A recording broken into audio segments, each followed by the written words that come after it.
Welcome to the Millennial Diner podcast. It's Jeff. I'm here at the diner with Phil as usual. And, get ready for some awesomeness. Libby's here with us today. Say hi, Libby. Hello. Thanks for having me. Of course. Thank you for coming to the diner. So excited to get a meal with you, get some coffee. Dude, I'm starving. Awesome. Yeah, me too. In fact, Flo's here ready to take our order. She seems like she's in a good mood today, a little more chipper than usual. I'm not sure why. Wonder what's going on. Is Maurice in the back? Maurice is in the back. Are you implying something, Phil? I'm not implying anything. I'm just saying, if Maurice is back there, I'm usually in a good mood too. All right.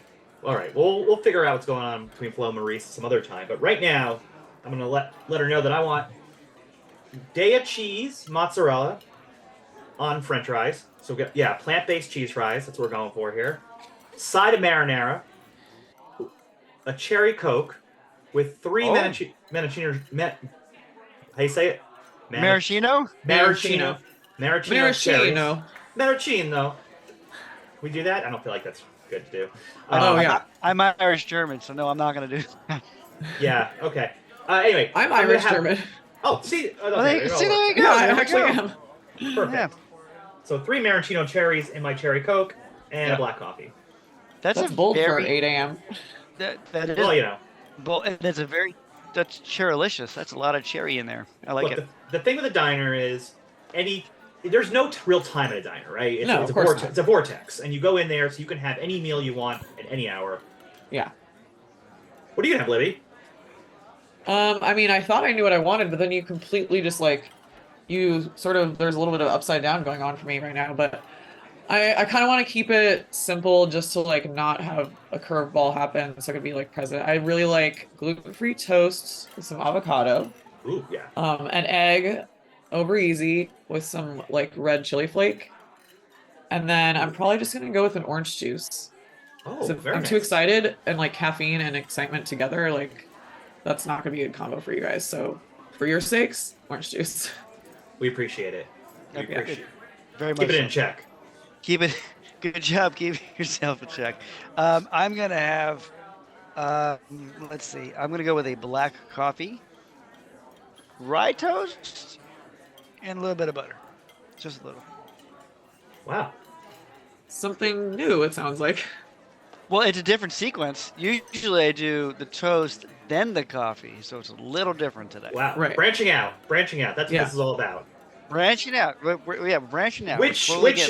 Which I'm glad you branched out a little bit and changed the order of how you say your order, Phil. But we are branching out today. Me and Phil are branching out today because Libby is the first guest to come to the diner and challenge us because she wanted to talk about an album and a band that neither one of us had ever listened to or heard of.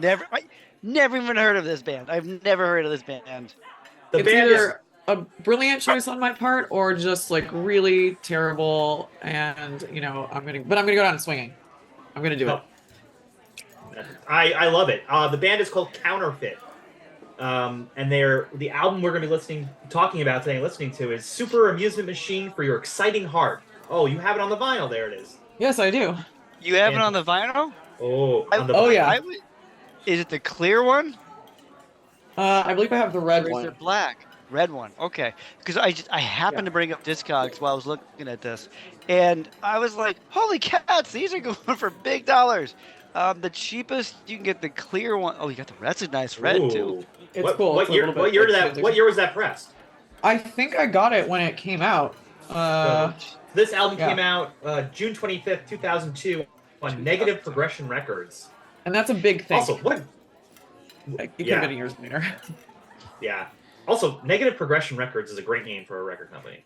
Yeah, they have some really cool bands. They actually just started they stopped pressing for a while, and then I think this past year, because of a big resurgence of all the emo stuff, podcasts like you guys, they decided to start pressing it again. So that's check awesome. it out. Yeah, you can get. Oh, there's 3 versions. The one I saw was a clear version. The cheapest you can get right now is $76. Wow. Ooh. Maybe I slept on this band. Apparently I did. If the strike had gone on longer, I might have wanted to sell mine, but now I don't. keeping it. You're going to keep it. Yes. We get to keep our records this time. Keep them because currently there are 2 of the red ones on sale for 60 and 70 a piece. Oh wow! Yeah. There you go. They're priceless to me.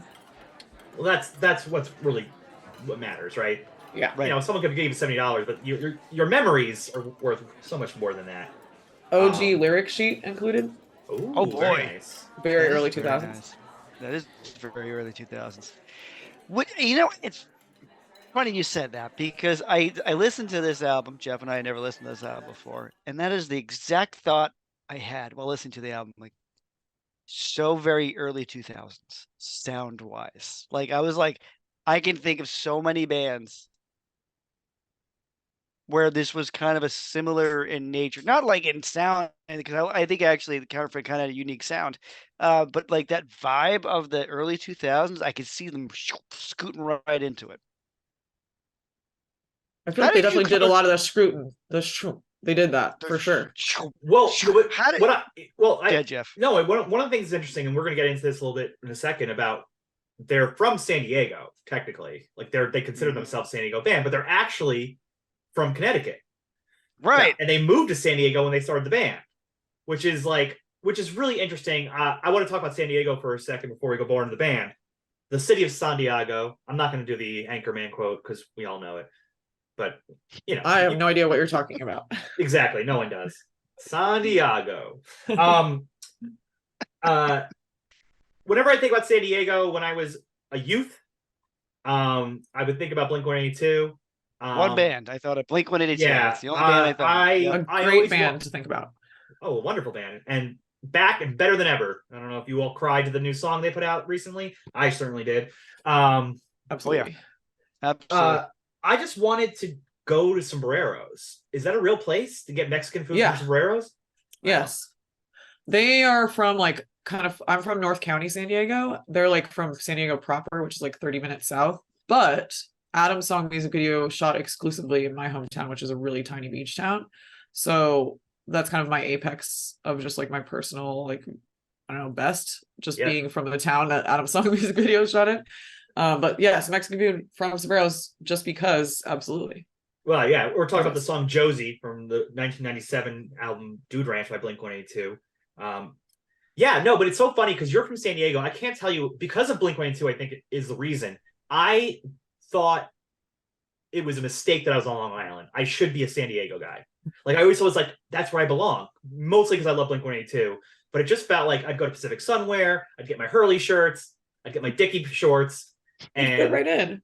Yeah, and like that's what I really wanted to be a San Diegan. And now, you know, I live in Los Angeles now, and I've been to San Diego many times. There's a small little comic book show they do there every year that I usually like to attend. It's tiny. Very tiny. You know, only a few 200,000 people go to San Diego Comic-Con. Not much. As we said, like Anchorman, of course. And it's just a huge, rich music scene. You always hear about the San Diego music scene because it's interesting because really, like 2.5 hours from LA, really 2 hours from LA. So far enough that it needs its own scene. Absolutely. Well, I mean, first of all, you would fit into San Diego really well. I feel like you have San Diego vibes. Like you're just like a good dude. Wow. And like we always talk about like San Diego bro is a different kind of bro.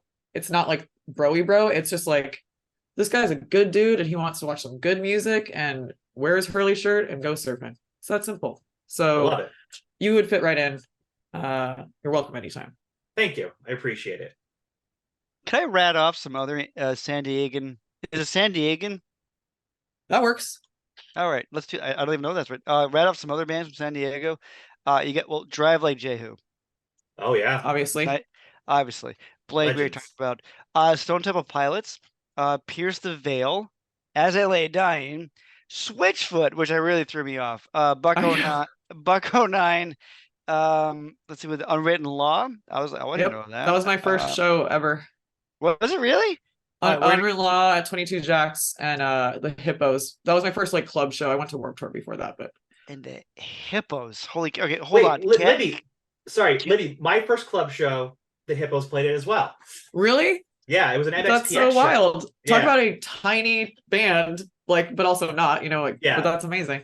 See, you'd fit right in, dude. Oh, The amazing. hippos. I haven't thought of the hippos in a long time. Anyway, cattle decapitation. The zeros. Rat. Slightly stupid, which I never knew was actually from San I Diego. actually didn't know that either. New metal and POD, which is payment on delivery. And I think I'm going to end on that because I can't see any. Well, you're others. forgetting a big one. Hot snakes. I was gonna say hot snakes. Yeah. Hot snakes. And the, the locust too, right? Is that Yeah. another one? Yeah. Yeah. Are they? Yeah. Sometimes there's Orange County bands, and I thought they're from San Diego or vice versa. Hot Like Switchfoot, I snakes- thought was actually Hot- Orange County, but I think they are San Diego. But yeah, there's the hot snakes. I skipped over that one. Yeah.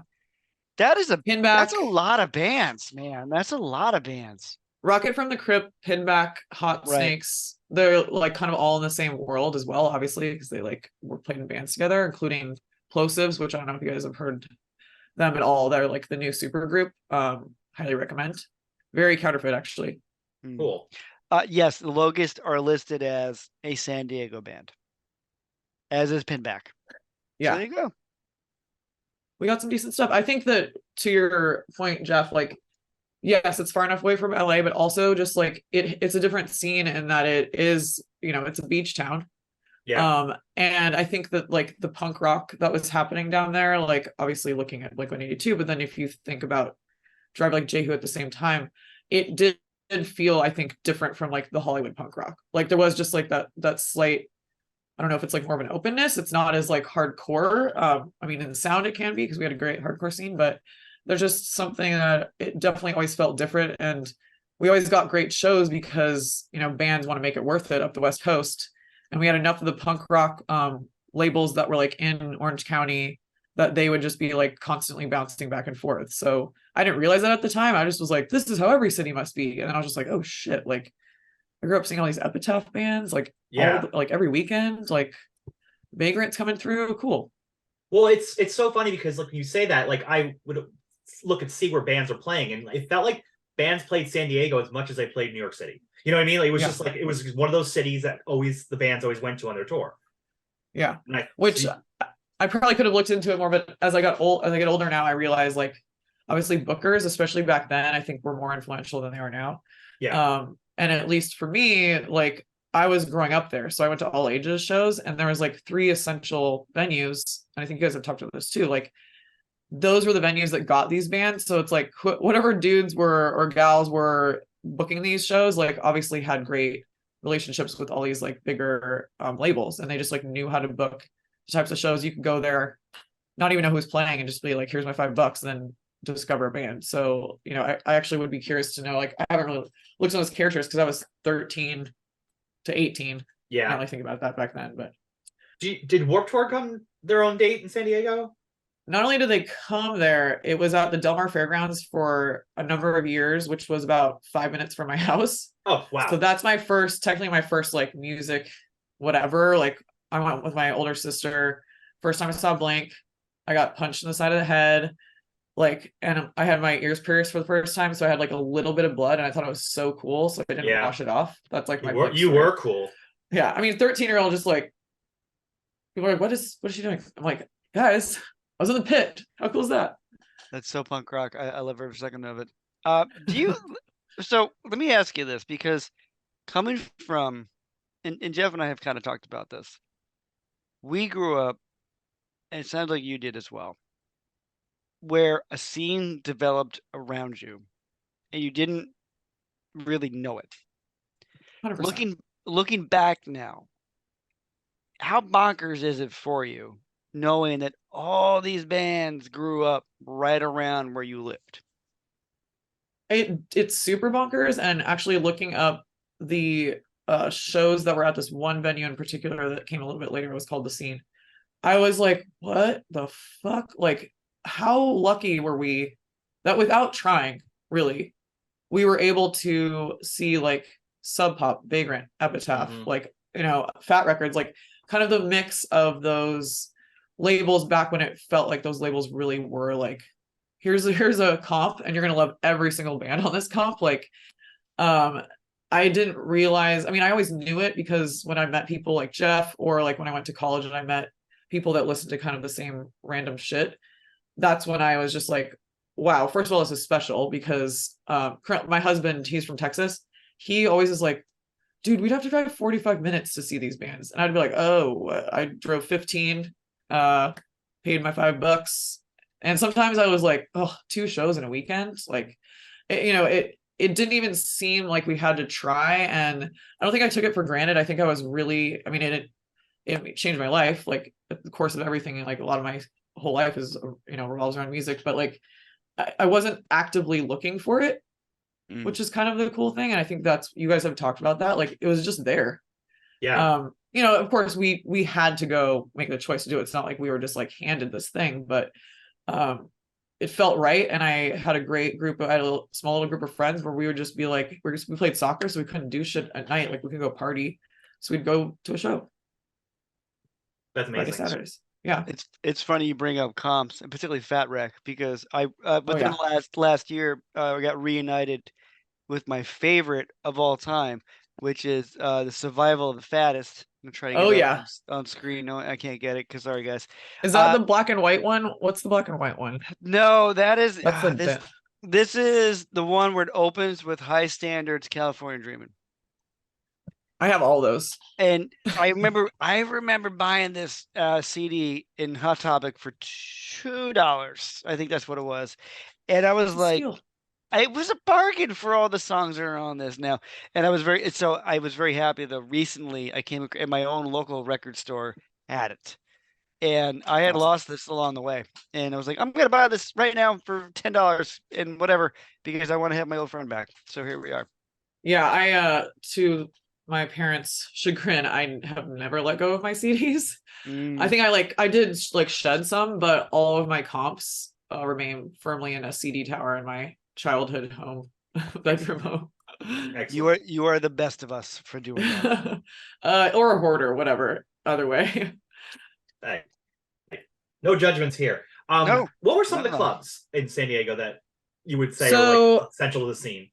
My take or my like experience, because I was in high school or like junior highs when my parents kind of started letting me go when I was like 13. I went to all ages venue and we had like a pretty robust scene for that. Like there was this place called the Epicenter. It was like a teen center during the day. There's like a computer bank on one wall, like a little coffee shop. I feel like that it feels very Midwest in my mind. Like they just like move the chairs out of the way and then there's a stage there, and yet I saw Sum 41 there with 10 other people. I saw Counterfit there. I saw like huge shows there, like Get Up Kids. Absolutely. Like these essential bands always played there. And there are certainly nights that it was packed, but for the most part, a Tuesday night show, like that's when I get to go see Sum 41 and be like, why is no one else here? But it was like, because it's a Tuesday, all ages, who's going to go? The Epicenter was like the epicenter of the scene for all ages for us. I would just go there, didn't even know who was playing. I like, do you guys ever know the band Ultimate Fake Book? Did you ever listen to that? Yeah, definitely. They're one of the ones that sticks with me. Yeah, because like I went to a show one night. I was just like bored and I didn't know any of the bands, and they were a band that was playing that night, and I was like, this is cool. Like just discovering bands that were touring through, because you could trust that it was going to be like a decent booked show. So that was probably the like essential one. And then there was one called The Scene that opened up a little bit later, which I don't know the full details, but I heard some rumblings. There was actually like a feud between the two because they only wanted one all ages, like essential venue in San Diego, but and the scene closed down like after a few years. So just a little something spicy going on there. But the scene also got probably some like more shows that I prefer, like I saw The Faint there. I saw Get Up Kids there a million times. I saw Counterfit there a million times. Hot Rod Circuit, No Knife. Did I see Mock Orange there? Like the amount of shows there was just absolutely obscene. And actually I looked up the list, and that's when I was like, oh, I saw The Locust and then the Yeah in 1 week. That's crazy. Like what? Yeah, like and this is just a small little place, all ages place. All ages, and I don't even know if they ever did 21 and up, because obviously the only ones I went to were all ages. And it wasn't tiny. It was like it was probably like the Echo. Okay. But I mean still a club, like not big. just a giant black box. I saw Aquabats there. I'm trying to think of just like Are they some San hilarious Diego? stuff. I don't know. I feel like they were there a lot. Maybe they liked San Diego. They were definitely around. They might be one of those OC. I'm not 100% sure. Yeah. You know, I saw the Aquabats so long ago that their drummer Baron von Titov left them and became Travis Barker. So, there you go. Huntington Beach. Huntington Beach. Huntington Beach. That okay, tracks. so That makes sense. Yeah. Mm-hmm. Cousins. Did you ever? What about Soma? I only asked for Soma because I actually have been to Soma a couple times. Yeah. So Soma was. I feel like Soma was always there. I think that they weren't always all ages, perhaps. But I remember seeing like the U's there. I saw Counterfeit at every single one of these venues. Like I didn't think I missed any of their shows. I feel like there was a couple other. I think Finch played there. My buddy Jerry was talking about he had seen. What was it? I don't think it was Blink-182, but it was another band. Pinbacks played there. And there's another. I feel like there was another like essential San Diego band that I saw there. They were definitely like it was like one every 5 shows that you'd go to Soma. That was probably because they weren't always all ages. And it was near SeaWorld, which is kind of far. Okay, I was trying to figure out because I the 2 times I went, both were to see Matt Skiba in some way. The first time it was a Comic-Con, and Sunday night after Comic-Con, Alkaline Trio was playing. I'm like, well, I'm here, might as well go. That's my first. I might have been at that. What year was that? It's probably about 10 years ago ish. Might have been at that show. I feel like I've seen Alkaline Trio. I'm like, I saw Alkaline Trio a ton in San Diego, so I'm like, damn, it's so funny. I'm like, there's almost too many bands to like. It's like we could just sit and list all. Oh yeah. What are our favorite bands? Well, I'm glad you said that. The other show I went to was actually Matt Skiba's first show in Blink. They did 2 warm-up shows, one at the Roxy, one at Soma, and I said, fuck it. I've always wanted to see Blink-182 in San Diego. This seems like a new chapter. I'm gonna go. So awesome. They played M&M's that night, which I've never heard live before. Anyway, enough about that. But about all your favorite bands. You are a musician, so obviously music is the most important thing in your universe. That's at least from what I know. Who are the bands that shaped you and made you who you are, got you to the scene? And if you could take Mount Rushmore, blow it up, and rebuild it with 4 bands on there or artists, who would you put on there? I love this question because I'm going to answer it slightly differently than like favorite bands, which is what I think you're getting at. Like, bands that like it's open, yeah. It's totally open, but like I like the idea of like what are the bands that kind of like started it all in a way, and I think that's why listening to other episodes you guys had, that's why Counterfit came up for me, because they were probably one of the first shows that I saw. I think they played with like Monin or something. There's also this other place called Shea Cafe, which was like a tiny little cafe, very like vegan, animal rights. Dashboard played there. There's like, it fits like 20 people. And I was like, this band's got something. Like a 13-year-old says that. And then I just went to every show they ever played, and they played with so many of these bands that we know. They were kind of my intro to not only just a sound, but also the scene in that way. Yeah. So, I mean, that's the most obvious one, obviously, and we'll get into more of the details of Counterfeit. I have vinyl I was thinking of Mount Rushmore, but the way you phrased it almost makes me think like, I might put a few of these aside. I'm going to go with Black Sabbath. Ooh. Because my dad is a huge like vinyl guy. That's the official term, vinyl guy. And he's made out of vinyl? Yes, exactly. And he's giant. Wow. He has like a huge collection. We were never supposed to touch it, but when my parents would go out to dinner or whatever, like my older sister and I would just like kindly sneak into his drawers. They were all in alphabetical order. So my favorite bands ended up being Black Sabbath and The Who, because it was like the front and the back of the alphabet, I guess. I don't know. But Black Sabbath really stuck with me because it's just like, I just love really heavy shit. It's super melodic. So I don't know how that necessarily connects to like emo per se, but I just feel like the scene at the time of Counterfeit was also becoming in San Diego a little like screamo, a little like post hardcore. And I think that those two things made a lot of sense to me. Like they spoke to each other. And while I'll always, the punk rock of it all, the pop punk of it all was like always there. But I think the bands like Counterfeit and Black Sabbath were more like what really like was in my gut. That said, I gotta have some band that's from like Epitaph or something. Man, who could it be? I loved Millencolin. Yeah. They're one of the first bands that I played on guitar. No cigar. Yes, exactly. Three chords, but like with feeling and like Yeah.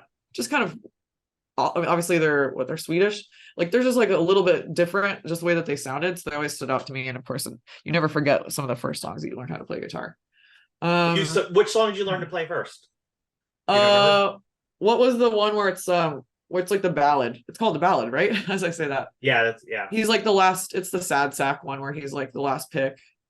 Yeah, no one asked him to the dance. The last song, the Penny Bridge Pioneers. Is that the one? Yeah. I mean, and then I can't not say Blink-182 because like they were just everywhere, and it just made me proud to be like, this is a San Diego band. And also like their first few records, especially they were more hardcore than they were a pop. I mean, they weren't hardcore, but you know what I mean? Like they definitely had that sort of like, yeah, they're raw. They had the like guitar tones that I think always kind of still speak to me. I have the good fortune of playing music with a buddy. We've been playing for a long time, and he likes it's like doing it live. And I feel like Blink-182 and other bands they weren't sounding produced at first, and they like sounded live they sounded the same on the record. And that is another thing that's like really important to me. And I feel like that came out of being able to see bands live, like local bands, and then like buy the record and realize like, oh shit, this is not like super like fine-tuned, but it kicks ass. So yeah, off the top of my head, those are probably my Mount Rushmore. I just want to give a shout out to some girls though. I do have to say that I feel a little bit bad that like, well, I think it's actually important that I didn't have a lot of exposure to girls because there are really not a lot of girls in the scene. Yeah. It didn't like really resonate with me or like kind of land on me then, but now it does. But not emo, but badass. Warpaint, one of my favorite bands. So just wanted to throw some ladies in there. Hell yeah. Super hot. That's very cool. I try my best to instill in my daughter that there is a woman's edge to punk rock and emo and rock and roll in general. And so I have a daughter who's raised on Pat Benatar and Joan Jett. And I'm slowly getting her into the Distillers. I know that's a bit of an extreme going the other end of the spectrum, but I'm trying to do my best. But that's where I got like. I want her to know that, like, yeah, dude, there are women rockers out there, and you should go listen to them because they're damn good. They're really good. Well, that's the thing. Like, I'm glad you brought up Joan Jett because she actually was like, I had a ton of posters of her on my wall. I didn't have any of her records, so I think that's maybe why, like, at least when I was thinking about it, but. It stands out to me because at least scene wise, going to live shows, there weren't women playing that much, or at least they weren't getting booked in the same way. And it's, it's just this typical thing of like, can you do that? Well, there's not a lot of people like me doing that. Maybe. And so I was lucky where I had friends where it was just kind of like a given, but it didn't dawn on me honestly until I saw Bikini Kill a couple of years ago. And I realized this is the first show I've ever seen that's all women, all three bands. And I might have shed a tear, but you know what? Hell yeah, progress. Yeah, no, it is, and like we've talked about it before. If you're looking at what's going on in hardcore right now, there are so many female-fronted bands, like Gel, Initiate, Scowl, and it's like, it feels so different than it did 20 years ago, and it's really exciting. And it is. It's awesome. Well, also, the Bomb Pops. Or actually, Bomb Pops. Yeah, Bomb Pops. We saw them together, didn't we? Yeah, we did. Yeah, they're a Fat Wreck band. Yeah, they're awesome. I think they might practice at my rehearsal space downtown, or at least I've seen the drummer there. Cool. The only women-led. Well, it's funny because back then in the scene, I feel like the women-led bands were in ska punk, like because you had like Safe Ferris, and you had oh crud, what was the other one? Dance Hall Crashers. DHC. There's Dance Hall Crashers. There was like Tilt. There were, and it's funny because like that's a really good point. I think that's kind of where that era I sort of departed and went into the Midwest emo. Yeah. And so while I was like my older sister, I have vivid memories where like she would drive me to school and she'd have Dance Hall Crashers on and we'd be fucking like so into it. But it was like right around the time where I started to kind of listen to other stuff. So I'm so glad you brought that up because it was like there actually were a lot of women in that scene. Yeah, for whatever reason, they took Scott Yeah. Hook, but I'm like, no, let's go play Tsunami Bomb and like get real Yeah. loud real quick. I mean, come on, let's go. Exactly. There was also Raina Maria from the very emo sound, which well, and that's like the essential. That's what's funny is it's like, here you go, here's your one emo band, and right. I'm not right. saying that as like I'm saying like that's a good point to make because it kind of is shocking to me. And the same goes with just like overall diversity, like but I think that, like you said, just like looking at the scene now and like who's been listening to stuff that back then and how they've kind of incorporated it, like I mean myself included, and like having something to say now, I think it's really neat that it feels like the scene has opened up in a way that it always was meant to. It always felt inclusive to me. Yeah, agreed. But it was just like, hey, we're inclusive, like come on now, like where are y'all? Yeah. Yeah. So Libby, you gave. Hang on, I gotta find my notes. You gave us Counterfeit, gave us Black Sabbath, Millennial, and then Blink. Yeah. Outside of Counterfeit, because we're gonna cover that. If you could play one song from one of those three bands right now, what one song would that be? One of those three bands. Holy shit, that's hard. Right, that's a tough question. Yeah, I realized how tough this was when I asked it. My favorite, the other answers I had that are like these are my people, I can tell you right away, but I'm like, wait, these three. Well, Sabbath. It would be a Sabbath song. I mean, I'm kind of a sucker for War Pigs. It's one of the first Sabbath songs that I learned how to play. So like, feeling of just like, oh yes, like I'm a 15-year-old girl that knows how to play Sabbath. It's like it's also not that hard. But but that must have been sick as hell to everybody. You're like, everyone was like, whoa. Yeah. Phil, do you want to play I used to be way more confident, and I like remember I played that song in like a history class because we were talking about like jazz or funk or something, and I like brought in my guitar and played that. I would never do that now. Like 15-year-old would be way cooler than me. War Pigs is a great song. Yes, Jeff, to answer your question, I feel like playing a 7-minute song. Let's go play War Pigs. Yeah. All right. Here is War Pigs by Black Sabbath. That's right, Black Sabbath on this very punk and emo podcast. All right. Well, that was Black Sabbath on our emo and punk podcast. Awesome to hear that song. One of the classics. So this album, Super Amusement Machine for Your Exciting Heart, is produced by a producer named Mark Trombino, who we know went on to produce a lot of Dude Ranch for Blink, produced some Jimmy Eat World, and many other bands, like a huge influence on this scene, and continues to this day because down the street from us, Libby here in LA, he owns a vegan donut shop called Donut Friend, and all the donuts are and puns. Cremo, right? And Cremo, yeah, that's his ice cream place. All the foods have puns of emo, punk, ska, hardcore bands. I ordered Java Chip Breaker ice cream at least once a week. That's amazing. It's amazing. Yeah. Have you had your Taking Back Sunday? I haven't. Oh my gosh, is it really like SDA at the end? Oh, that's amazing. I love the second. Oh, they're all like that. The starting line. Yeah. Starting line, Paramorio. Banana Kill is the one that's unfortunate because like I want to support Bikini Kill, but I do not want banana anywhere near my ice cream. So it's like I understand. Sorry, guys. I also don't want to support Morrissey, but the Smorrissey is really good. You gotta eat it. That's a great name. Come on. How do you not support that? That's a great name. Look, he had his hand in Counterfeit and in Smorrissey. Like he's a brilliant dude. Yeah. So this album, Phil, I'm curious at what you think. As soon as I started listening to this, also felt like, wow, this is so early 2000s emo. But immediately made me think of a bunch of bands that I would fit him with, that I knew. Yeah. One being Hot Rod Circuit, which I was amazed that they're from Connecticut as well as Hot Rod Circuit is. So I was like, oh, that makes sense. They kind of have the same DNA. Knapsack was another one that it kind of reminded me of. If you guys know that band. Yeah.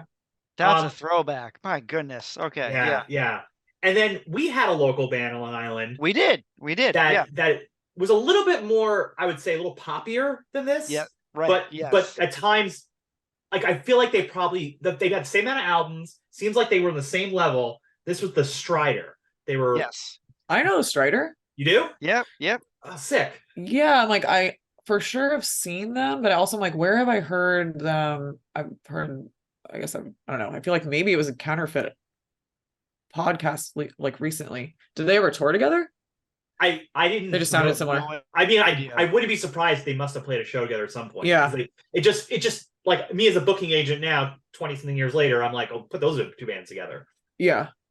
San Diego, Long Island connection, you know? I did no, but it's funny listening to it. I was like, I keep hearing the Strider. It's just what I kept hearing. And it's just the way they did their songs. They felt very, particularly if you're a Strider aficionado like myself. It was more so the first album, I think, the second album. Yeah. Like the first album, the first album of Strider, which name escapes me. It's the one where they're running away from the girls. I think that's the cover.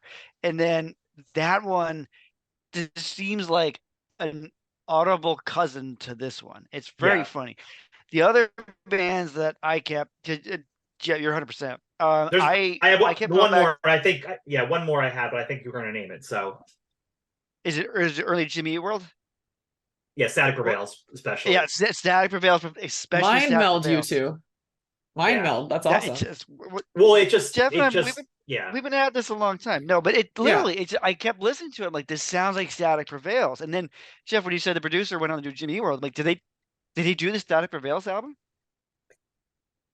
I don't know. I don't know if he did, but there is a sort of Kevin Bacon situation with Counterfeit and Jimmy Eat World because so I don't know. Do you guys know No Knife? They No, I were don't. they were kind of like the other at least for me, essential San Diego. There was Counterfeit, No Knife. They played together. I think they shared a practice space. No Knife guys were friends with Jimmy Eat World guys. So they actually toured together like on their first tour, like Static Prevails tour, I think. So I don't know, it just seems funny to me that like there was that sort of like crossover, and I'm sure they hung out like they were like buddies, like college buddies or something like that. So I recently found out that I was like, that makes sense because I saw Jimmy World a ton in San Diego. That probably makes sense. Yeah.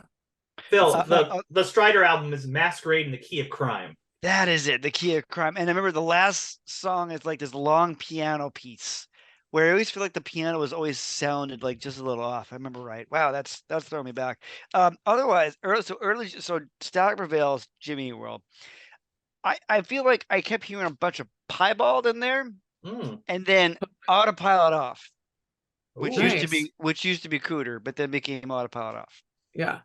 It's funny because it's like all these bands, I'm like, I think I've seen these bands with Counterfeit, or I've certainly seen them, and they all have like the pieces, but like you had said, while you had bands that like, oh, this reminds me of such and such, I still will maintain, I mean, I'm biased, but I'm like, they still are like super unique sounding somehow. Like they are able to take the piebald pieces, like kind of the mathy parts, the Midwest emo chords, the like pop enough vocals, but then like also like kind of more of the like knapsacky or like mock orange style too. Like I mean, I think that's why for me, while they're so obviously in the pocket 2001 too, I still listen to it. I'm like, I feel like this holds up. I feel like they could tour with Menzingers, like easy. Yeah, easily. Easy.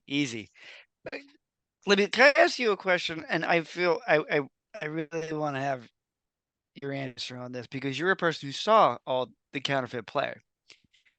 Is Counterfeit one of those bands where they sound a lot heavier live than they do on a record? Okay, yes, I had that feeling too. Yeah, I knew it. It's funny you said that because today, like, I listened. I don't think there's ever been a time where I like don't really listen to Counterfeit, but today, just thinking about the podcast, I was like going over my notes from whatever last week, and I was like, it suddenly felt a little like weak to me, and I was like, damn it! I realized you guys were hearing it for the first time through this, right? And like, then I was like, I'm picturing myself in the club. There's a sea of black t-shirts and sweaty arms, and like people are just like freaking the fuck out. A lot of the like, vocals off the mic together in unison, like a Menzinger show these days, or T-Rex Sunday show, like that vibe. It was so much heavier. And if you have a chance, their EP, they have a few like all instrumental songs that I think kind of hits that a little bit better. But like because the band, I think what I've heard, the drummer writes most of the songs. Like, I mean, there's a million pieces to the songs, and he like really creates like the big, like a huge wall of sound with his kit. I think they get there, but it doesn't do it justice. So I'm glad you asked that, because today I was just like, oh shit, Well, this is because how they're listening to it. it sounds very polished, but like not like super studio polished. Like there's still a raw element to it, but every time I listen to the song, because I listened to that album a few times prepping for the show, and I kept going back to, I bet you anything they were like loud and like kind of aggressive in like all the right ways, not Yeah. not loud and aggressive in the bad ways. That's, you don't want to hang out with that Yeah. person. But No, they're like super loud, nice. yeah, no, it seems like it was an album that when you hear them, it was, which reminded me a lot of the Strider, because I always felt Strider was a slightly heavier band than what the album presents. Or Hot Rod Circuit the you same take way. it- I felt like Hot Rod Circuit. right? Yes, absolutely. Live, Great it was like a example. different experience than on their albums. Even Midtown, like Midtown's so poppy, and then I remember seeing them live, and I was like, dude, they fucking shred. Like, Yeah. what the hell? That's a really good point. Midtown's a good example. No, that's a really good Yeah. example. Yeah. Yeah, I think like so the bassist is the lead singer. He like their movement on stage, you know, obviously that's not like what they sound like, but their show performance and presence overall felt like a hardcore show. Like they played a lot with those kind of like screamo bands, and it made sense. Like it did not seem like, oh, here comes like this Midwest emo band. Like it was just a sweaty night all the time. Well, yeah. I have another question, because I haven't listened to any other Counterfit. There is a song, as we're going to get to in a second as we go through the album, where they do go to a little screamo, and I was curious, does that show up in other albums or anything like that? Well, the only album they have an EP. I think there's like another EP that wasn't like officially released. The EP definitely has more of those pieces for sure. Interesting. It's just like woven in a little bit more, and they have like a whole song that's like just like super hard, no vocals. Yeah, Justin, the singer, is like, he's amazing. I think he brought that a little bit more alive than on the album. Well, it's clear to me that Counterfeit has left you with many souvenirs of memories. Nice.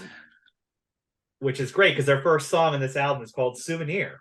I love it when things like that happen, to work out like that. That's so great. I love it. They really did leave me with a lot of souvenirs, including this song.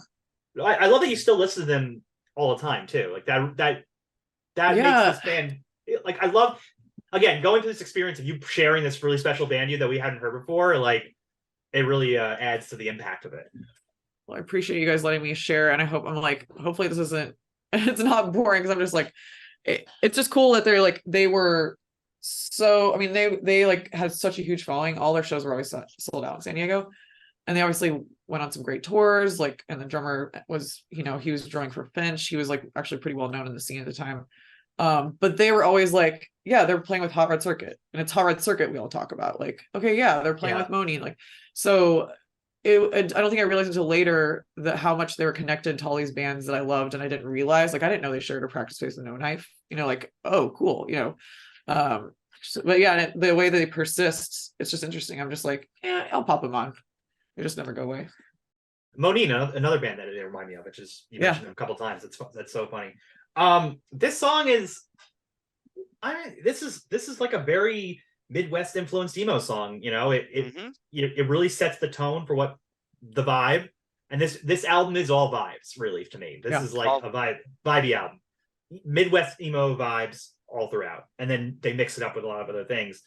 And the Souvenir, the song itself, I'm not sure. I'm very curious, Libby, how you feel about these songs. You've lived them for so long, and when you were very young and to now.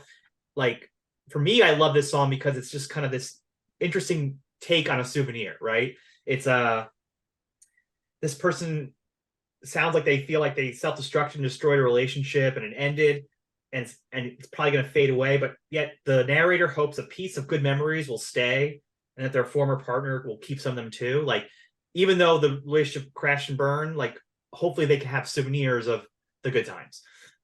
Yeah, absolutely. I mean, it's funny because for the podcast, I was like, oh my God, the lyrics, like, they've been with me for so long. They sort of just like, I feel like they accompany the music. Yeah. But then like the more that I really thought about like what I've been singing all these years. And that's something too that I think going back to what the San Diego kind of punk is that this feels like saves the day or Take Back Sunday, like kind of grotesque with some of the lyrics, like talking about like hanging yourself or like, lumped in your, just sort of like the body stuff. But Yeah. then there's this like positive twist to it all the time where it's just like, and I mean, that message, I think you hit it on the head. It just, it's very poetic and sweet to just be like, this is fucked, but like, every piece matters. Thank you muchly. I'll take this and I'll be on my way. Yes, I'm gonna go with that because I actually like the kind of positivity in this song, which I feel like is absent from a lot of things at this time. I will say this, it has a great drum opening. Mm-hmm. Like that is a great drum opening. He's And spectacular. it was like it's like so complexly simple the way they present the drum and they open the song, and you're kind of like, okay, this is kind of cool. And then it goes into a very Midwest emo sound. And I don't know the singer's name. I forget his name. He said it was a bass player. Yeah, Justin. Okay, Justin. Just the way he kind of presents his voice to it. It's almost like another instrument, which I think is really kind of fun. But yes, Jeff, I agree with you. I feel like this is a song about each of you. I hope you get to hope you look back on this relationship and like smile once in a while. I feel like that's the point of this one. Which is a fun opening song. Yeah. Yeah, and Cool. I think when you said set the tone, I think that I was writing notes and I was like, I have all these notes for this one, and it hits kind of all the things that I love about them. Like it's a little bit, I mean, it's mathy, and the opening, those drums are like that hits the mathy spot, but then there's not a lot of space. Like I don't love mathy stuff where it's like super tight and there's tons of space. Like there still is sort of like we get like Crash, we still get something that's like a little bit more dynamic and a little bit dirtier. And then I mean I can't even there's always like 10, this band plays 10 sections. Like their song structure is like A B C D A B C D E. Like it's just all over the place, and I love it because it still feels cohesive. And this song has the like moody vocals and the dynamic dropout. Like it just really is kind of the, like essential Counterfit. Good way to kick it off. Well, since it's an essential Counterfit song to kick it off, I'm sure there's other people out there who haven't heard them, and hopefully we're sharing this with a lot of new fans. So why don't we play Souvenir, the first track off Super Amusement Machine for Your Exciting Heart. The next track is called Happy Endings. What do we think of this song? You can go a couple places with just naming a song Happy Endings, can't you? What are you saying, Phil? You want to elaborate? No, I'm just saying and go a couple of different ways. Yeah, that's fine. I'll elaborate with this. I'm a big fan of the Happy Ending Sunday at Friendly's. There he is. That's the one I'm talking about. I don't know what you guys are talking about. Are there Friendlies in San Diego? I mean, there's Friendly People, but is Friendly's a diner? Friendlies is I think it's a Northeast. Yeah, it's gotta be Northeast. Yeah, all right. It's like an ice cream shop / kind of like diner place. That's like I don't even think I've ever heard of it. Is it like a DQ? No, it's like a sit down diner. Yeah, okay. But they're known for their big Sundays. And one of them is called the Happy Ending Sunday. There's a Jim Dandy, if I recall correctly. That is correct. Yeah, we used to. Their peanut butter sauce is the key. Ooh, so that sounds delicious. That place was for us after like the prom or the dances. You'd end up at Friendly's. It was either that or Carvel. That was like the place you would go. Funny life story. There was a period in my life in elementary school where I thought I was lactose intolerant, and then I had to go take the lactose intolerant test because my stomach kept hurting after having dairy. And then I I'm laughing. That's terrible. No, it's terrible. But I take the test. We drink this like weird liquid for like hours, and whatever. I don't know. Turned out I was not lactose intolerant. So the first thing my mom did was take us to Friendly's, and I had ice cream sundae and no stomach ache. It was all psychosomatic. That's amazing. That's so great. I love that. You can have dairy. Here's an entire tub of it. Yeah. Have at it, kid. Way to go, kid. I'll be honest. My son Weston has braces right now, and he can't eat his favorite thing in the entire world, which is popcorn. And I've already told him I will buy you all the popcorn in the world when those braces come off in the springtime. How old is he? He is 15.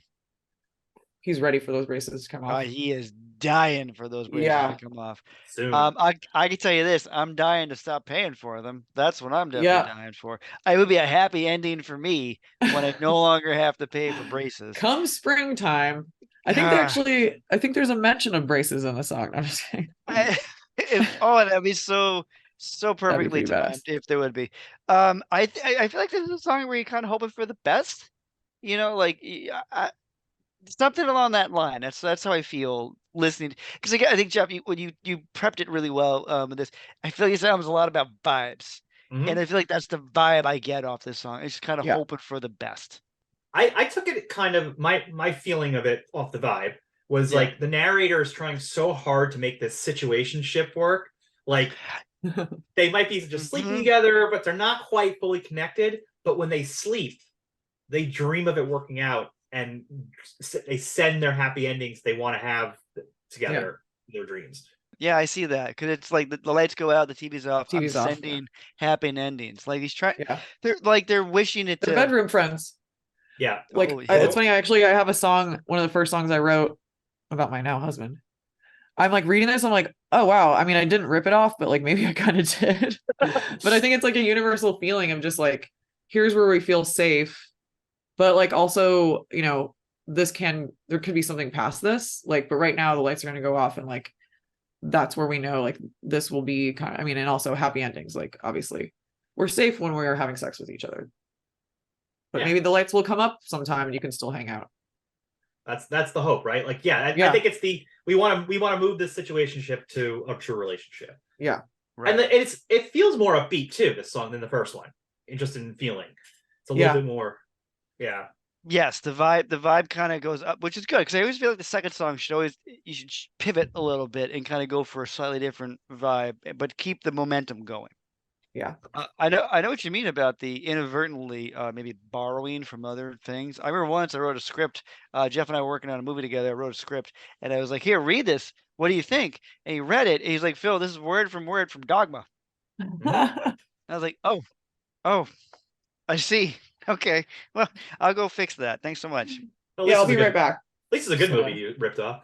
I did. Yeah. At least I ripped off a good one because Yeah. I remember I was the because that's all that life is, a series of moments. And I wrote that in the script. And Jeff was like, "That literally is from Dogma. You can't do that." I was like, "It's in Dog," and I had to go back and watch it. No, sure I enough, mean, I there feel it is. like It's hard sometimes. Like that's Yeah. also kind of Menzinger's-y. Like Yeah, exactly, life is happiness is just a moment. It's like it's just a true fact too. Is it Death Cab? Same words for different things or whatever. Like yeah, exactly. Yes. we feel these things, and honestly, I think it's kind of fucking rad that I just am reading this now, even though I've sang this song a million times. And I'm like, I've no way had this song in my head when I wrote that song because it's just something universal that we experience. I think we've all kind of been there. But it's in your DNA too, because you've listened to this song. It's so important to you that like, I mean, but like every song is the same song if you really break it down on some level. Well, not true, but you know what I mean. I mean, there's a finite amount of notes and words and whatever, but right, we continue to pursue. And Olivia Rodrigo continues to get sued. Anyway, that's a whole other thing. That's the next episode. I mean, so I like that they're going to sleep and dream, which works out great because sometimes when you're dreaming, you might sleepwalk, which works out great because track 3 is called Sleepwalk. Sleepwalk, which the only other Sleepwalk I ever knew was the instrumental piece back from like the 50s. Yeah, like the 50s. And it was they used it in La Bamba back in the 80s with where they used it. It was always like it's a really great sad sounding instrumental piece. Very emo. It's very emo. Yeah. This is where I really feel like this song, we're like, okay, we're vibing it out because like I read a lot and I'm like, okay, it seems like great lines, but I'm like, are we asleep? Is this a call to arms? Like, what are we doing here? What do you think? But I again kind of circling back to your like, were they heavier live? Yeah. I did find re-listening to this with actually thinking about it, where I was like, I feel like it gets sleepier than I remember, but I think vibe is more like apt because I don't think it's like tiresome. I just think that like they kind of went more pin back to me than I remembered, and I mean I don't hate it, but it is like so many other songs have these crazy dips and dynamic, and then they pull it out, which makes, of course, live super exciting because it's like the build. Right. But yeah, it is funny because I was just like, wow, we kind of go there pretty fast. And then, of course, leading into the next song, which we can get to, it picks up the album, the set list or the track list is a really interesting track list. Mark Trembino, I guess, he's got some thoughts. He has thoughts. Yeah. I mean, this one, I kind of was like, even the lyrics of this one, I'm just like, oh, this is very abstract, you know? And I like that because like it's interesting. All the lines are interesting. Yeah. Like all pictures aside now, slide into closed eyes, time kept close by next to the light. Like it's just an interesting way to think about time. And they like speaking to a live moment, obviously not interesting for people who are listening to, but one of the last lines where the reach, turn, remember is where like it starts to pick up. And that's like one of those things like the whole crowd like can feel it and like hits it with them. And they're so good at that. They're so good at sort of like not even having to do the like, here's the microphone. The crowd like takes over for moments like that. They have so many of those, like, we all want to be a part of it. And like, because the rhythm is so odd, it almost is like, if you know these songs, you're going to be able to hit that at the right spot. So you're in. And I feel like this is one of those songs that does that. Well, that knowing that also opens up a lot of meaning to me because now I see the reach. If that's such an epic live moment, like this is a call to arms. This is trying to get someone to like wake up to something, to realize something about, and like go for it. You know, something's dormant and they're pulling it out of you. See, I'm glad I got there. I was like, I feel like, the call in arms. That was the first thing I thought of. Was like call in arms. Yeah, it's just like get something out of it. Like let's wake up, you know, and don't sleepwalk through. You know, I'm a big fan of titles. I feel like titles need to be meaningful, and because it's called Sleepwalk, and we're basically kind of like talking about waking up a little bit, like get up. That it's like stop sleepwalking through things. That's where I'm at. That's where I landed. And that's what is this track 4 or track 3? Track 3. Track 3. We're on track 3. Yeah, I feel like that this is the time. I mean, anytime like whether it's an album or doing like a set, it always feels like 3 and 4 are the trickiest because it's like you want to keep things up, but you don't want to be boring off the first two. Like I feel like those were always kind of like that's the turning point. So I don't know. I feel like they did a good job of sticking this one here. No, the sequencing I think really starts to pick up. I think it's interesting slotting this song now because I will say the next 3 songs I think are like the heart of the album for me. Yeah. So, and Phil, you love titles. So, do you like this title, Managing the Details of an Undertaking? This is a great title. It is a fantastic title. I have to go back and look at my notes, and it was Libby, can I ask you, is this a song that had a lot of sing-alongs from the crowd? Oh yeah. This is the one because let's see. There's that part down, like way down into the song where all of a sudden like it kind of slows down for a second. Like I can just imagine it's the entirety of the crowd. Yeah. It's this specific one. It's actually what I was talking about where like it's kind of and of course when they sing it live, he kind of sits on it for a second. So it's the line the face, the state, like the way he sings it in a certain part, like you have to like watch him because like he hits it and punches it. And the next line, oh my mind, is when everyone just kind of is like, it's kind of like a rolling, almost like arm in arm feeling because it's not necessarily like, you know, fists in the air for that part. That's one of the things I can picture like Justin lead singer. He's not a very tall guy, but the bass is huge. So like the way he would even play it was kind of like this rolling thing. So this is one of those sing-along songs. And again, they didn't do the thing where it was like, here's the thing, crowd. It was just like, holy shit, everybody sing along. I took this song from at least what I could understand from it, like feels like the undertaking is the ending of some kind of relationship. Yeah. And the narrator knows they need to do it, but it's really hard. And it could be a romance. It could be a toxic friendship. It's just that whatever that situation is, it's bad news and they need to get out of it, but it's really hard to do. I see that gets picked up because I agree with you. And I think that, yes, the undertaking is the dismantling of whatever this is. And like, this is the I don't know, it feels like they're two people sitting down, like itemizing what's mine, what's yours, kind of. I get that in the bigger ethereal. Good job, Phil. The ethereal story of it, where we go a little farther out to it. Yeah. But the part, Jeff, that I think got me in thinking that way is, say, always second guessing that you would behave the way. I wanted to somewhat dedicate this one to this one out to future life mistakes. I can't predict the death of me. The face, the state, which will hold my heart. I think you're right. I feel there's something has ended Yeah. here, and it is the understanding, not a car crash, but no, the understanding that this has to end, and that it's not something, I don't know, that you want to do. But he says it's a farce. Yeah. Passed Yeah. down the line. Now, like, what do we get out of that? It feels the song is always, again, another one where I've kind of just it always just washed over me. But except for farce and the no missing family, because if that line wasn't in there and if farce wasn't in there, I feel like it reads pretty simply like maybe someone died and now they're having to sort through it, like two siblings or something like that. And it's almost like a song to a parent, basically, like, how would you act in these moments? Like, how would you treated me? Like, kind of the, it's speaking to someone that's not necessarily there, sort of like unanswerable questions. But then the no missing family is sort of like that always sort of stood out in a really cool, strong way, but I'm not even ever sure what I thought about it. And then the farce too. I don't know if it sends me more in the direction of a familial thing or more in a direction of maybe a romantic relationship. Yeah, I mean, the farce to me, I mean, passed on down the line. I mean, it's just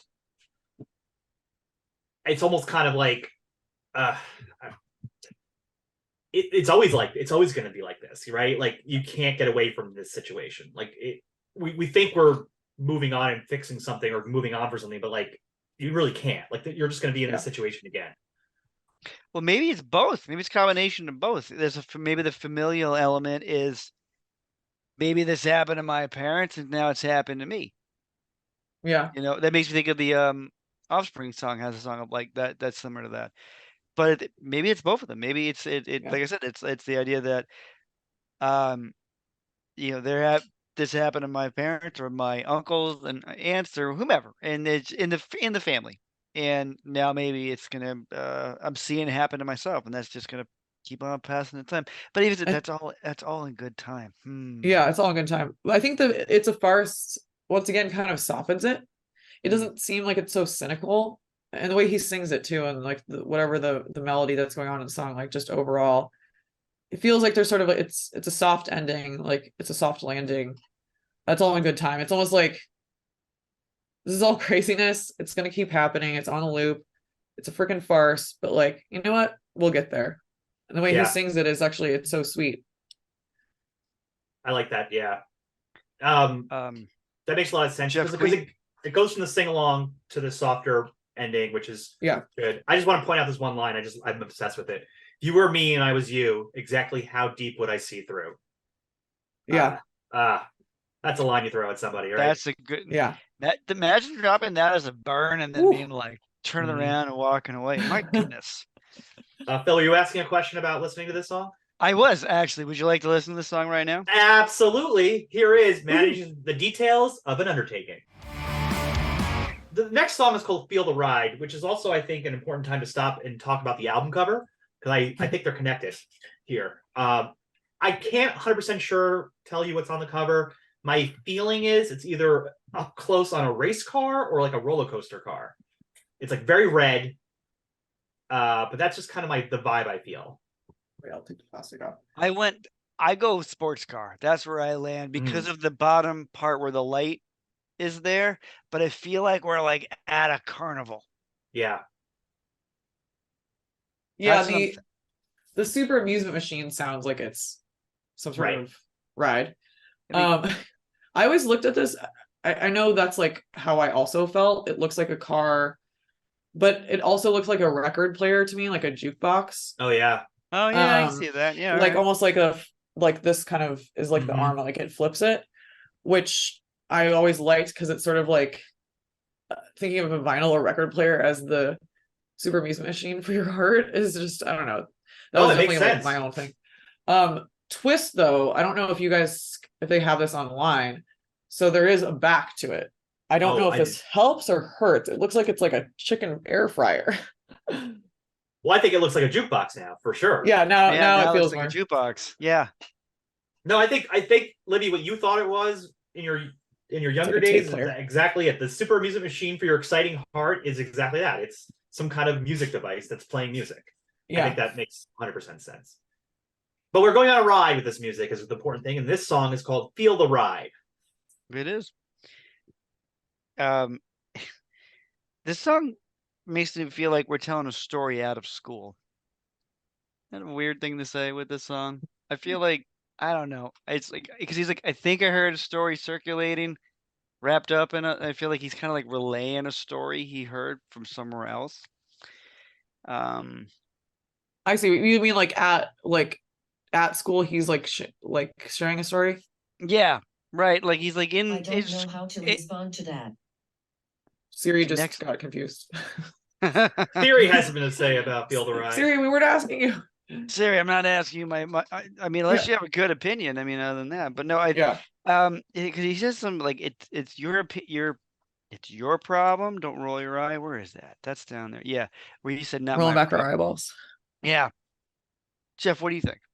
I mean, I took it as there's something about like the strapping in, get ready, we're going to go on this ride, and people have been circulating a story. I think it's about two people who people are like, are those two people getting together? Are they hooking up? And like they're about to like embark on this wild ride that is love. So it is kind of like It's so funny.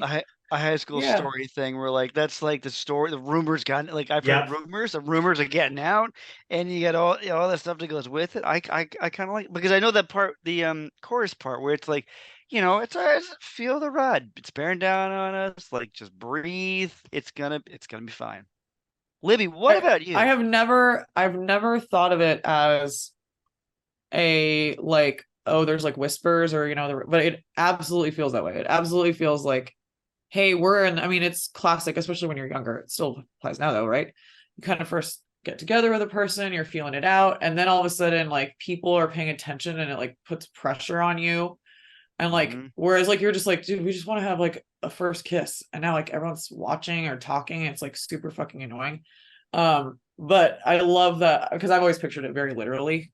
But I think that it works in all these ways where like figuratively they are feeling the pressure, but obviously on the ride. And then of course, like, I don't know about you guys, but going to Disneyland or whatever was always Six Flags was like, oh, I'm gonna hold hands with so and so today. Like it was like a chance to be away from the parents. Like it is a setting that I think we all have that kind of like at the fair, like meet the crush kind of thing.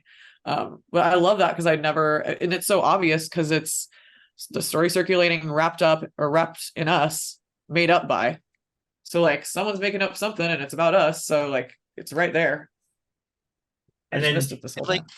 and it's a song where it's like it's a quietly positive song where like it's gonna like no, just breathe. It's gonna be cool. Like Yeah. just yeah. ride, feel the ride, work your way through it. I mean, that's all it is. And then also, Yeah. like, I like how the narrator is basically telling this person, like, you trust while I reach down and pull the strap shut. And then blink Yeah. twice, then make the call, make it right. So still, like, we don't have to take this ride. You let me know you feeling it. The San Diego emo. Mm-hmm.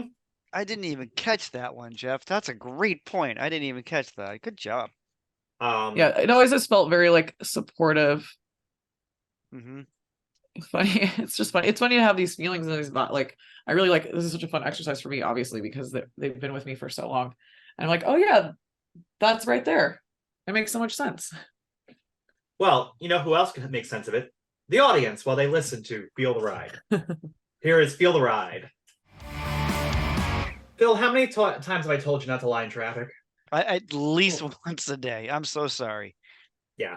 You're gonna learn, Phil. Yeah. I'm never gonna when I get hit, that's what I'm gonna learn.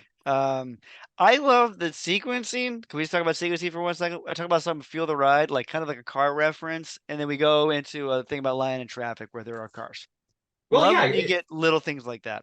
Well, even Happy Endings is about sleep and then go to sleep sleepwalk there. You know, someone was thinking. Oh yeah, good Yeah. point. Okay, no, good point. Good point. Yeah. Lying in traffic. Yeah. Let's go. The screaming has arrived. Yeah. Woohoo! Right? Let's go. And now It's enough of this emo shit. It's screamo Mhm. time. Yeah. you know, it threw me off. It threw me off because for 5 previous songs, it's been like Midwest emo. We're gonna hang out. It's gonna be cool. Yeah. It's gonna be positive. It's gonna be fun. And then all of a sudden, the dude drops down in the middle of the chorus, and I'm like, all right, I'm here for this. You've now hooked me into this song. I think he used to be, or they when they were in Connecticut before they were Yeah. Counterfit, they were more. I think they were kind of like the post-hardcore thing, but they didn't Okay. have like a Makes sense. vocalist, and then I think they were like, you guys should. They both were from Connecticut, but then it was like when they came out here, he was like, please let me be in your band, and he does it more live. So that's always it's like unanswerable question, probably like why isn't there more incorporated, but. Because it is a little bit like I wish I had a little bit more of that, like those gut punches, but I'm glad we got it here. Yeah. The song feels like someone having to make a major decision. Yeah. And having to make that decision feels like lying in traffic. You're so vulnerable, you know? Because he's literally saying, "Oh, I really hope they stay between the lines, like on their sides of the Yeah. lines, because I'm on the middle of it. I've made some decision." And it's almost like he's kind of almost like mistrusting his decision. Like he's like, "I Yeah. don't know if this was like okay." Because this is what made me think of this. He's saying, "I hope they stay between the lines," right? Which would imply he's lying in the traffic. And I always imagine when I listen to it, he's in the middle. So you've got traffic coming both ways. Yeah. And so he's kind of like he's made a decision that he himself is not fully on board with. It's he. I'm just going to go with the pronoun with the writer, the character. The character's not fully on board with. Like they were like, I could have gone either way. Like he never fully committed to one side, but still needed to make a decision. And Yeah. now he's hoping he doesn't get slammed by some car going, either way. By the super amusement machine that's just like out of control. Yeah. It's gonna, You know, Out of control. so this is me speaking off of like tiny facts that I know. Yeah. And I'm just going to project the shit onto this. So I didn't know this until I think I heard a interview recently with either one of they're two brothers in the band, the Allens. I guess Justin, the singer, he had heart issues right around towards, because they only were a band for like 4 years. He had to have, I think he left tour, had to have surgery, and ultimately they decided to not continue playing because he was not happy and was kind of wanting to play more like Americana music, but started in kind of like a hardcore space. And so there was this period where the drummer for Counterfit ended up drumming for Finch at the same time. And they were a support act for Finch. And so they actually I think they just played without him or something. I can't remember the specifics, but to me, as soon as you were he's between something and he made a decision, that was absolutely the end of the band. Was that he was kind of the add-on initially, and then they were going a direction that he didn't think they were going to go, or he wanted to go a different direction. And now it's well, what do you do? Because the band was kind of starting to get a little attention. But of course he has these health issues. So I know that he had a fair amount of say in the writing of the lyrics. And I'm sure this has nothing to do with that, but just interesting history about the band. And it jumped out at me when you said that. It seems like they're on tour, right? The amount of, and having friends that I've never been on an extensive tour, I've been to San Diego, but you're in the car a lot. That's a lot of thinking. And I've seen bands, actually a band broke up at my parents' house. They were staying there and the bassist told the band that he wanted to quit. He was done touring. And my mom was like, pancakes, anyone? Yeah. Oh, jeez. Yeah, it was intense. That's incredible. So bands don't stay at Libby's parents' house. I mean, my mom is a great host, but yeah. Yeah. The end of the tour will break up. Yeah. Because they just want pancakes. He's like, why would I leave this? Why do I go on a tour when I can just stay here and eat pancakes all day? Yeah. Right. Exactly. Why would I do that? Yeah. I mean, I think, the whole idea about being the van, thinking the opening line here, another night spent overthinking. When I was through, I made a promise to myself. I'll have to trust my word is good. How many, I don't know, but you guys, I'm a bit of an overthinker, have been in the past, will be in the future. But like, you know, Yeah. when you finally like make a decision and you're like, it's done, and then it's like, no, it's not. It's not done. You ruminate for it. It's a Yeah. swirl for quite a while. Yeah. I will Absolutely. sit there and overanalyze lyrics to the end of the day. Jeff, can we play this, please? Yeah, as long as you get out of the road. Just get out of there. One Come back to the diner. Come back to the Use diner. the tape recorder to play it. Okay. We're playing it on the tape recorder in the back of the record. Here is Lying in Traffic. Well, we've arrived at the seventh song, and it's called Arriving Where You Will. We've arrived. We will. A little bit of an experimental song, huh? Yeah, right. They're trying something here. Moving forward, like I feel like the vibe of this song is kind of moving forward through diversity. It's a very dreamlike song, and they're trying something different. I wonder if this is like, you know how sometimes bands will throw this on one album. Do you think that if they kept going after this album, that they might have gotten more into this direction a little bit? Well, no, only because I can say that because they basically all these guys, well, three of them started a new band a few years after called Hell and Earth Band. Oh, it's a good name. I think they want to be called something else, but they're like they couldn't say how to like switch it, but which is essentially like I would say it's an extension of Counterfit, way more modern, but with kind of like sequencing sounds. So I guess I shouldn't have just said no, like so hardcore, like pulling up some of the vibes there, but then continuing on with like still pretty like essential, just like emo tones and you know all the great guitar stuff that I'm just like obsessed with. These guitar tones, by the way, are like everything. That's like my like when I play, I'm just like someday I can sound like them. Like it's just like it's ingrained in my brain. So just a fun fact. That's awesome. I wrote that is basically the distortion. It's very dreamy, and the distortion is kind of like harrowing almost. But it's definitely this is a vibe song, like a real vibe song. Yeah. I don't even know they what's could going have on. like I don't know, just like not experiment, but just like what if they left this off? You know, like I don't want them to, but it is interesting. Like I feel like that's necessary because I do think that some of the songs start to feel a little similar at the end. Yeah. Because they have a tendency, they have such long song structures. So like I'm asking and answering, I guess, but I'm just like I can see them dropping it, but I guess I'm glad they kept it because I think it might have been a little bit it's just a good dynamic change. No, it's definitely, especially coming off a screamo song. You know, it really feels like again these last few songs. It's like they're really kind of pushing what they can do and what you're expecting from them. Yeah, because you're right. Because as we get back now, the rest of the album, we're kind of going right back to kind of how we started a little bit. Which is also a line from one of the songs. Right. You know, arriving where you will. It's like they're waiting for them to get there emotionally, like them. That's what I took from like they're waiting for somebody to get to the same place they're at. See, it's funny because the word is where, not when. Yeah. Arriving where you will, not when you will. Where you will implies a location. Yeah. Not a time. Right. And so, like you're going to arrive at a certain destination, and that's when you will. Yeah. And I think for me, I just thought it was like maturity or something like that. Like yeah. for this to work out, you need to, again, whether it's a romantic relationship or someone in a band or like a friend or or a partnership of some sort, someone's not on the same page, and that's where they need to be. It's always washed over me. This feels to me like low tides. Like I've never really thought about the words. I've always just kind of pictured like the water rolling in over the sand and washing shit away and little sand crab rolling along. It's a very San Diego song. Very San Diego. It is. It's a very San Diego song. A very dreamy song. San Diego in December. Ooh. We get a little gray skies.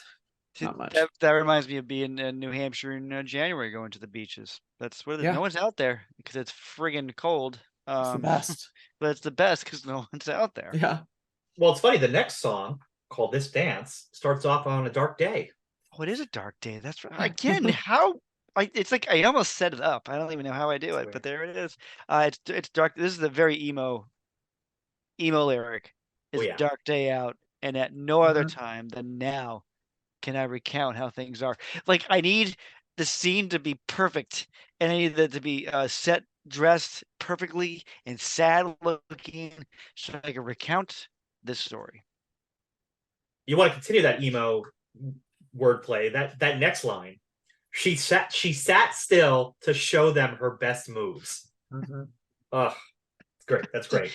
Is I emo, also love that emo like goodness. there aren't a lot, something that I think stands out to me again reviewing it, not a lot of songs specifically about like her or she, Yeah, which I think is sort of like unique when it comes to, and look, don't get me wrong, I mean we just saw Dashboard Confessional. I want every song to be about some The girl that Brilliant he's making Dance? out with. Yeah, like I'm into it, but I think that's part of what like leads me to feel like I can just be present in this album, and I'm not necessarily having like these specific stories, except this one feels very much like now we're talking about a girl, and I dig it. yeah, but it's again, it's slight. Like all these songs, if you people at home, if you look up the lyrics, there's not a lot of lyrics to these songs. They're No, they're they're short. they're They are very short. slight. But yeah, this one, I took it as like they're trying to figure this person out. Like, like you're just trying to like, what's this person's deal? Like, and it's also I can't tell if it's they already are in a relationship of some sort and he still can't figure it out, or they haven't been. I think they're on their way out Yeah, of a Yeah. relationship. that's what I was feeling it. That's what I feel like they're on their way out. And it's just it's same kind of the realization, like, what is this relationship we're having? Like, is it just a dance? Like, I don't know you. I can't figure you out. Like, I don't understand who you are. And like, yeah, what was the one part? So this way was meant to lead me on and hold my head strong so I can't turn around. Like, but he feels like he has to kind of go through with it. Like, it's like, I don't know. Yeah, Like, even, yeah, that made me, what you just said made me picture, it's like, walking through the bar, she's sitting there, and it's like very almost manipulative. The fact that like to plant oneself and to like not be like, she's not doing anything wrong. She's just sitting there. But like he has to continue to go, and like he wants to turn around, and like he wants to be able to like engage with her, but like how do you approach someone that's literally just sitting there? And obviously he's like calling her out. It's an act. Like you're just this like E stone cold person. even her exit is on time. Yes, Yeah. exactly. Like that is manipulation all the way. Like Yeah, everything they do is so perfectly timed and I love arranged, that line. and that's a great line. I will argue that's my favorite line out of this whole album. That's a great line. It's a great line. And then she sat still, her best moves, best act you can come up with. Yeah, She's not so doing anything. good. Yeah. Yeah, it's I love so that part good. because it gets obviously the some of the words fall out, and the way that like the arrangement is as well, like it's more sparse. Yeah. So kind of just like it lingers in a way that like is probably what he's going through too, where it's like there's nothing you can do about it. Just one of those situations where it's just like, yeah, dude, you got to just keep walking. You gotta feel the ride. Gotta work your way through it. I think this one has one of the best hooks in the chorus of the whole album. And I also said my note was this really reminds me of Hot Rod Circuit. Like this was where I'm like, Yeah, oh yeah, these guys they could play together. yeah, and they did. Yeah, and I love it. I would love to hear this song, this dance. So here is. Yes, Phil? You go ahead. You want me to dance? Yeah. All right. Here I am dancing to this dance. All right. It's time to check our mile marker here. We're at the penultimate song on the album. And oh, look at that. It's called Mile Marker. It's how Brilliant. How exciting about that. Phil, this tell me song the has lyrics in this song. Yeah, they're very deep. There's a lot of meaning behind them. It was a crapshoot trying to understand it. Of course, we're talking about an instrumental song, but I will tell you this: the song sounds like we're driving. Like Oh, I that's think cool. Yeah. I actually felt like mile marker, we're on a road. I actually felt legitimately like I feel like we're kind of going somewhere. Okay, and then I enjoyed it for the 4 minutes that there was. I had a lot of good riffs on it. I kind of wondered why there weren't lyrics on it, but then Libby, you said earlier that their other album has a lot of instrumental stuff, so I'm like, okay, Yeah. so their band does instrumental stuff too. Okay, cool. They have a couple tracks. They like, for me, this I guess is a good point to bring up the guitar. They have certain voicings, just like chords, like the different voicings that they have that are like kind of I don't want to say ahead of its time, but they now are kind of more like essential, like I think what we would associate with Midwest emo, but they were doing it in a way that felt like slightly like, how do we take these math licks and actually make them like smoother and vibier? And I feel like the instrumental songs, to me, actually, like Black Sabbath, I sing their guitar a lot of times. Oh, interesting. So like this song in particular, like, yes, obviously I love them, so I'm gonna know it that intimately, but I tend to, certain bands like Black Sabbath, I end up singing their guitar riffs Mhm. that just, they work for me. And then I mean, it's just a great showcase. Again, if anyone is, drummers out there, this guy, like, he wrote a lot of these songs. He was featured, and just I remember like back when the kind of towards the end here, 2003, 2004, he was just like in all the mags. Like, he just got a lot of attention because he's an excellent drummer. So good showcase of him. Well, I'm a- it's Go ahead, Jeff. no, Phil, go. I was just gonna say I'm a big Megadeth fan, and often Megadeth fans, we like to sing along to the guitar part. So I totally Exactly. understand you there. Yeah, I totally Yeah. get you. Mhm. Is that like a wee wee wee wee wee? Yeah, basically, yeah, Yeah. You just listen to the Hangar 18.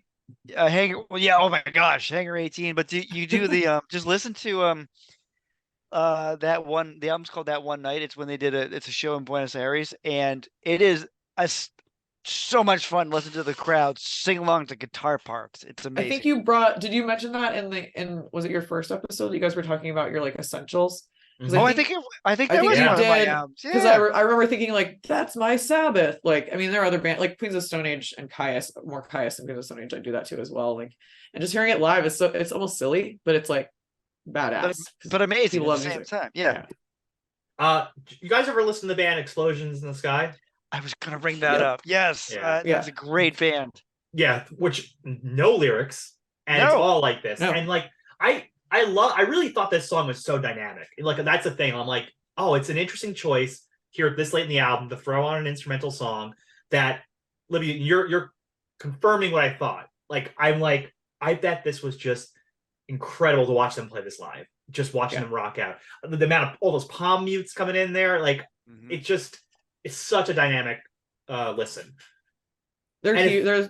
Their presence was so cool. Like, it's only 4 dudes, but like they just created this wall, and you wanted to be there for it. So, I hope people dig it. I think they will. Everyone should listen to Mile Marker, but we're not going to right now because we are better late than never getting to the end of this album. Better late than never. Last track, Better Late Than Never. Final song here on Super Amusement Machine for Your Exciting Heart. This is a great closer. This really, it's funny. The hopefulness that peaks its head in this album comes here too, right? This is what the song is, right? It ends on a hopeful note. How many times have we ended on a hopeful note on this podcast, Phil, with songs, albums? It's at least 20 times. Yeah, sometimes. No, it's usually dour stuff at the end or sad. But no, this is probably, I think, even the most positive song. It's like positive to a point because he's like, and maybe I'll call, but it's better late than never. Yeah. I promise I'll call. Like so it's like I feel like the song is very positive, but at the end he's also kind of like, but am I gonna call? Because like I promise I'll call, and I was like, are you? Well, I took it like he first said maybe that's like his old ways, and then he got to I promise. I promise. That I like that. Okay, okay. What do you think? The way it's such a like sweet sounding end, and it's like the thing that's everybody like it's one of my favorite songs. Everybody settles into it, and it just like, and then people like even fall away singing it, so it's like just him. Like, it's the way it's presented is really sweet, and the rest of the song to me reads like he's nervous, and so therefore the two combined feel just kind of like this guy's trying to freaking figure it out, and it might take him a little bit longer to get the guts to call, and also like, you're playing it cool, like maybe you'll call, and then he's like, no, I promise I'll call you. It's one of my favorite moments, the bridge out kind of section of the song. It's great. Yeah. No, yeah, I think you're like, I took it as like, it's about finally calling this person that they know they've wanted to talk to, and they wanted to ask them out, and they just weren't ready yet for whatever reason, but like they're getting there, right? Should have done it a long time ago, but better late than never, which is true, right? Like, Sometimes it Better late takes than never. sometimes it takes time before those things happen. Libby, you said this is one of your favorite songs on the album. Yeah, I just feel like it kind of just hits all the sweet spots. I love the way it's recorded. I love it live. I love that outro part. I think it has the dynamics. I think there's like a certain kind of voicing this chord that I learned via when I was trying to learn these songs, which like you go on guitar tabs to try to learn, like they don't exist because there's so many parts. Yeah. And I brought into my guitar teacher one time and he was like, God damn it. Because there's so many, he was joking because he thought it was cool. But I learned so much of these different voicings, and this song in particular has like 3 of those essential chords that kind of like really was a foundation for me. So it always just makes me happy to hear it. Awesome. I think I actually read, I was looking up something the other day and I saw some dude on YouTube was like, he was like calling out the voicing and he's like, I call this the Midwest movable emo chord. And I was like, what? Like, it's just so crazy that like, I mean, obviously spot on. Bill, you think we should play this one? Yes, we should play this one. Jeez, better late than never. Come on. Yeah. Let me set it up so well. We need everyone to hear this Midwest emo chord. All right, here is Better Late Than Never, the last song on Counterfit, Super Amusement Machine for your exciting heart. Well, that's the album. I have finished my cherry Coke, finished my coffee, finished my vegan cheese fries. Phil, you haven't even touched your toast yet. I don't know what's going on. It's not, I don't know. I'm just not feeling it today. Libby, how was your meal? Oh, so good. The egg was perfect. Well, Chili it's because flakes. Maurice is back there. That's why. Yeah. Oh, yeah, he's back there. So is Flo right now. Wonder what's going on back there. Anyway, let's ask a series of questions. How about we just do that? All right. So this is the fun part of the show. Just kidding. The whole show's fun. I want to know, Jeff.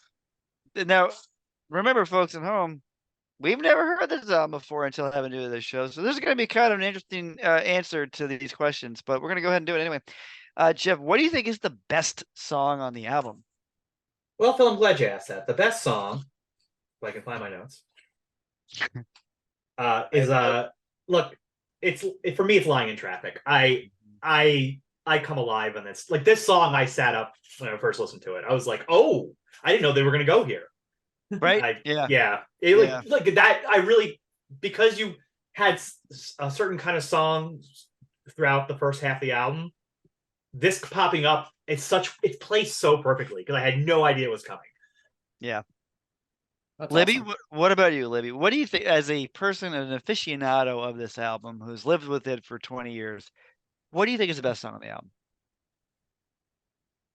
That's an amazing question. I'm like filling in. That's an amazing question, sir, and I'll answer it now. Because it's like favorite versus best. I mean, it changes for me all the time, but like I'm not gonna say Lying in Traffic because you already said that, even though I think that is probably the answer.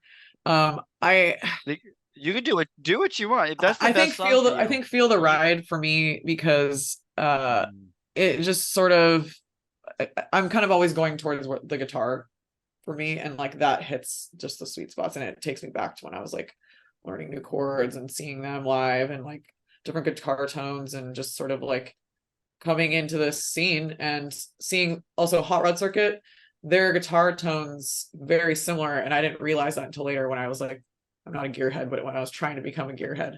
So I think the song kind of brings it out, and it's just a fun one live.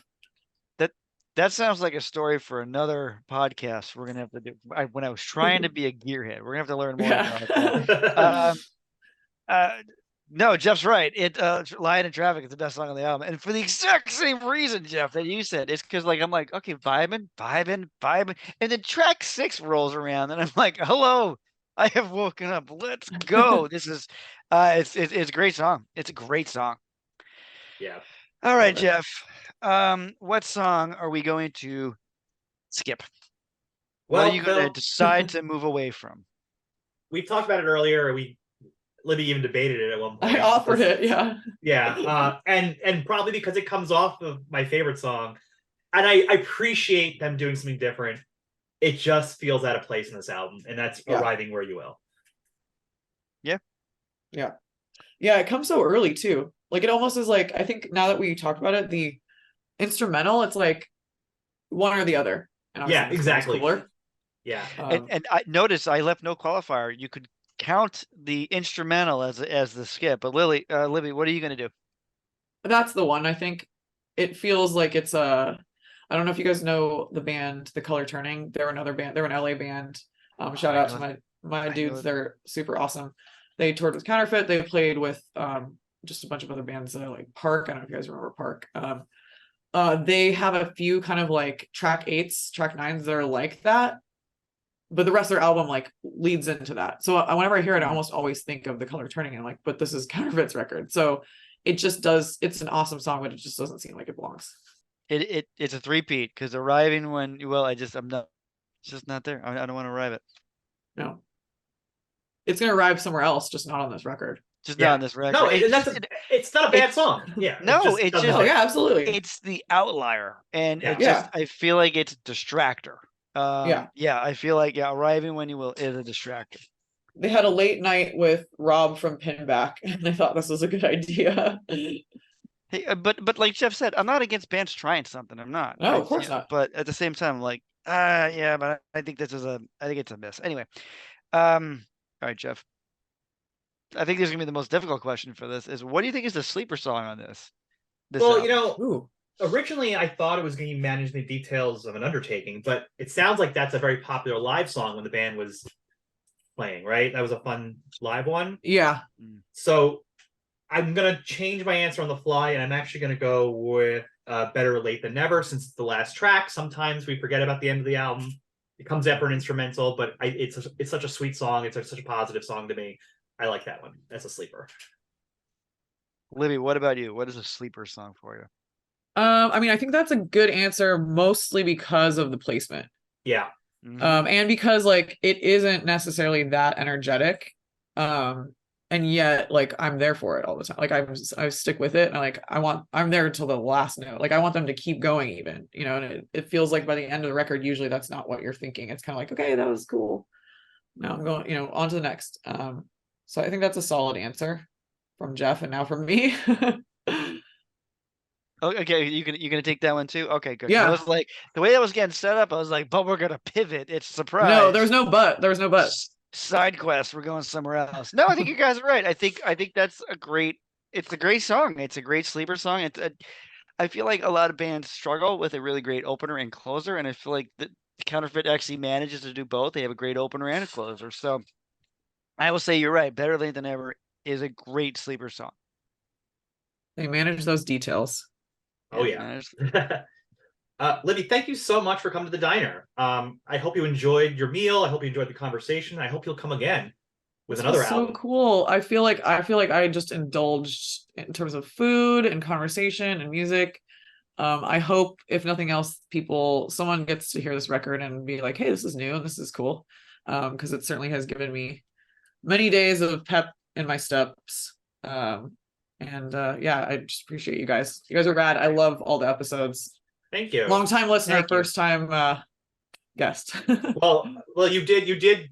At least 2 people now enjoy this album, and who didn't know before. So love it. Yeah, I'm here for it. Sweet. Jeff, what are you gonna say? No, go ahead, Phil. I was gonna ask you a question. Can you tell me how simple it is to have a podcast on Spotify? Yeah, with their podcasting for Spotify, it's really simple. You can do it all right there on the Spotify app, right there on the website. It's all there for you to do your War Pigs podcast, where you just talk about war and different types of pigs.